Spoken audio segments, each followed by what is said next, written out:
It might be said that Isaiah was a privileged prophet. Unlike the other 8th century prophets who proclaimed their messages from outside the palace walls against the corruption that resided within and that filtered down to all levels of Israelite society, Isaiah was a consultant to a king, first Ahaz and later Hezekiah. Yet his closeness to the royal house did not cause him to soften the blows of God's words of judgment. The people had turned away from the Holy One of Israel, but God had not turned away from them. In fact, one day God's justice would reign throughout the earth. Isaiah speaks of a time when nations will beat their swords into plowshares and their spears into pruning hooks. Nation shall not lift up sword against nation, neither shall they learn war anymore.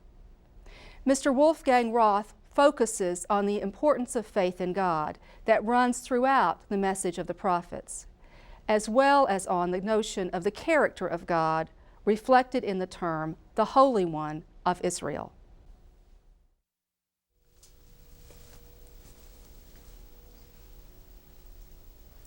Holy, holy, holy is the Lord of hosts. The whole earth is full of His glory.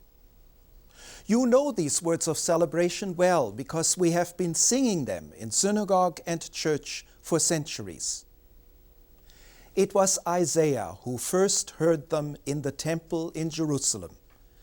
In a vision, he saw the God of Israel enthroned in a heavenly court.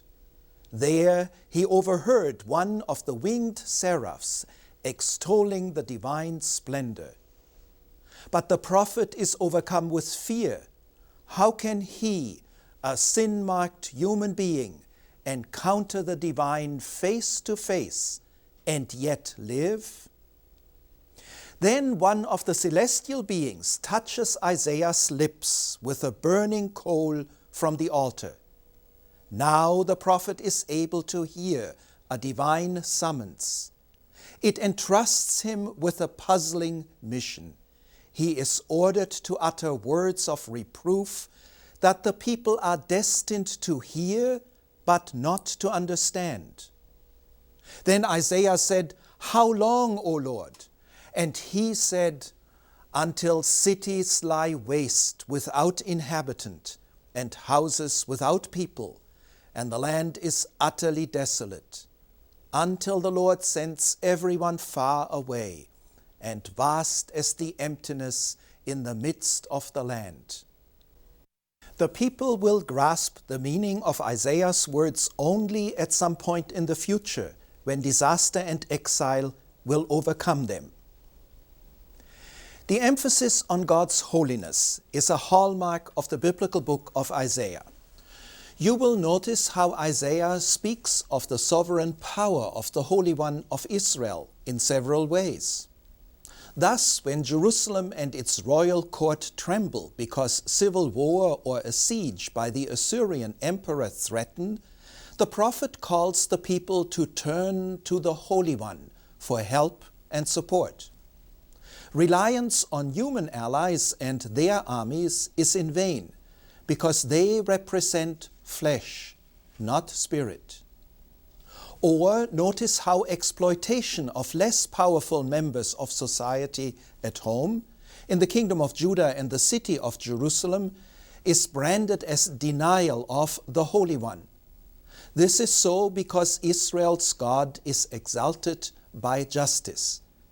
In other words, humility and mercy befit human beings, so that all, whatever their station, exult in the Holy One.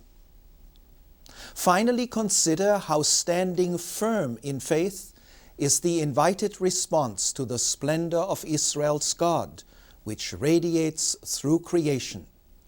It is in the temple and its worship that the Holy One is present and accessible. This is why Jerusalem is the city of pilgrimage and assembly, also for those descendants of Israel's ancestors who have found a new home outside the land of Canaan, in Mesopotamia or Egypt, and later also in Asia Minor, Greece, or the Western Mediterranean. We encounter these and other aspects of the holiness of Israel's God expressed in Isaiah's powerful language. The prophet uses striking phrases, creative images, and even plays on words. Think of the condemnation of those who join house to house and add field to field, thus amassing real estate unjustly.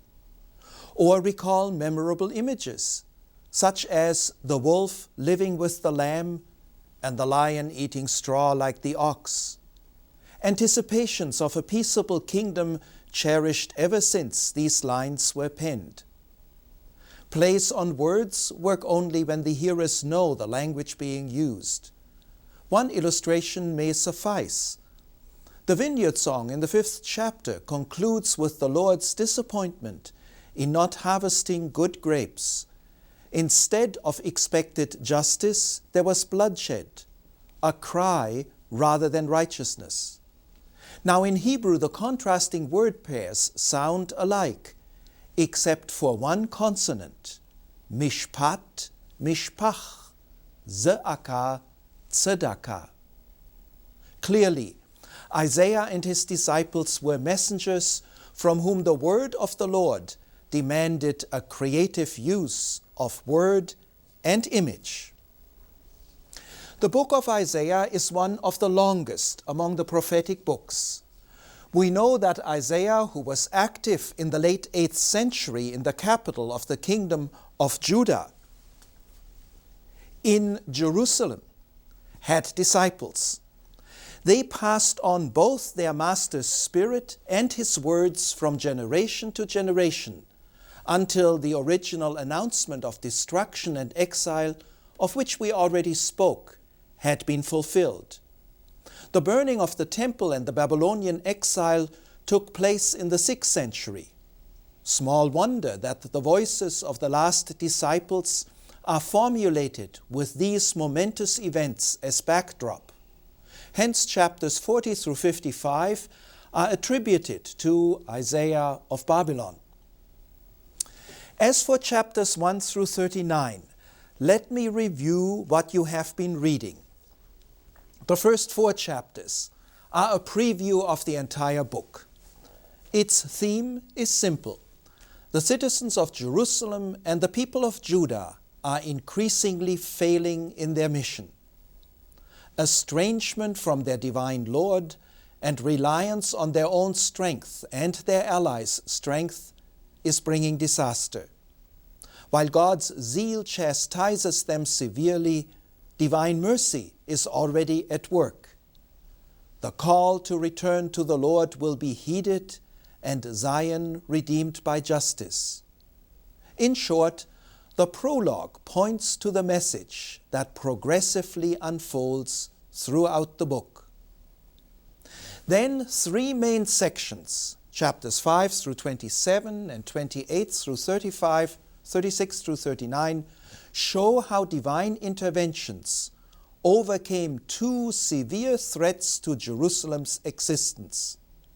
The first is focused in chapter 7 and narrates how a threatened siege by the armies of the Israelite and the Aramean kings failed. The second siege occurred a generation later and is told in chapters 36 through 37. It was more serious than the first because now it was the army of the Assyrian world power who, to use the words of an Assyrian court scribe, had shut up King Hezekiah in Jerusalem, his royal city, like a bird in a cage. But again, Jerusalem was miraculously rescued through divine action. In summary, Isaiah 1 through 39 contains many poetically formulated utterances that, when taken together, are cumulative. They show how the Holy One of Israel repeatedly intervened on Zion's behalf and provided reprieve from the destruction and exile that, more than a century later, became its fate. Chapters 40 through 66 then proceed to show how even in this seemingly irreversible situation, Jerusalem eventually triumphs. It is rebuilt at the command of Cyrus, the victorious Persian king.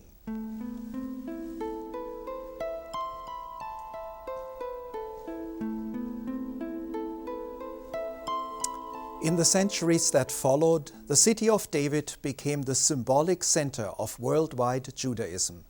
As such, it was later the stage of Jesus' crucifixion, of the founding of the church, and of the beginning of that creation-wide restoration that the concluding chapters of Isaiah's book already attest when they speak of new heavens and a new earth.